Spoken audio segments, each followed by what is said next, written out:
guys, welcome to Tech News.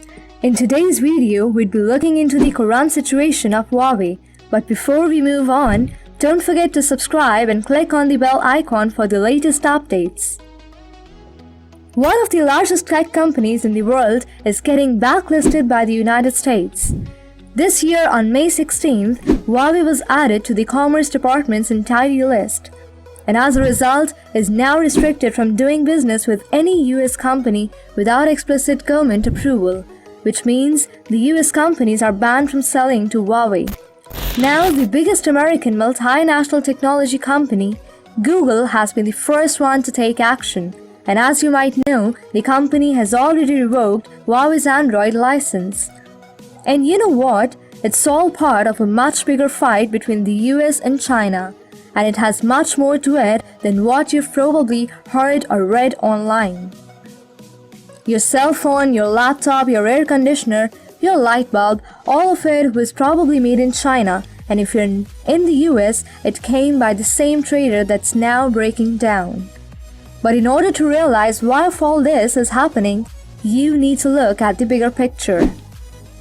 The primary source of the boiling relationship between the US and the Chinese phone maker is the long-held belief of the American lawmakers that Huawei acts much like a Chinese secret agent, which means that the Chinese company undermines US national security and puts the cybersecurity and privacy of UK and American customers at risk. However, the US government has still not been able to show the evidence on the basis of which Huawei has been declared to be a national security threat. And well, it's not that easy to cripple the world's second largest tech company without any justifiable cause. Which means the unordinary and extremely rash moves made against Huawei during this year need to be backed up with some hard evidence, or else it's the decision of the US government that could be faced with a big question mark. Coming towards the status of Huawei after being put on the entire list, without the services of large multinationals such as Google, Intel, Broadcom and Qualcomm, Huawei might have to endure a pretty major dent in its sales outside China, and that's to say the least.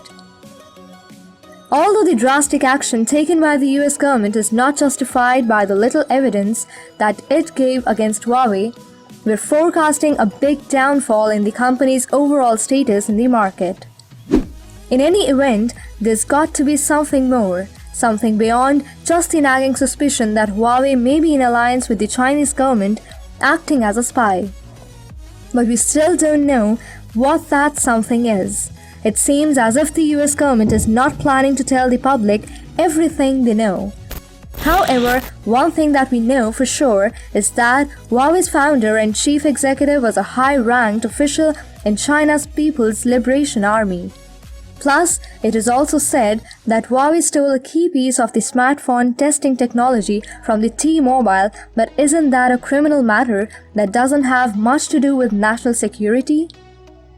Despite all this, one can't really make any sense of the allegations that the US government has put on Huawei.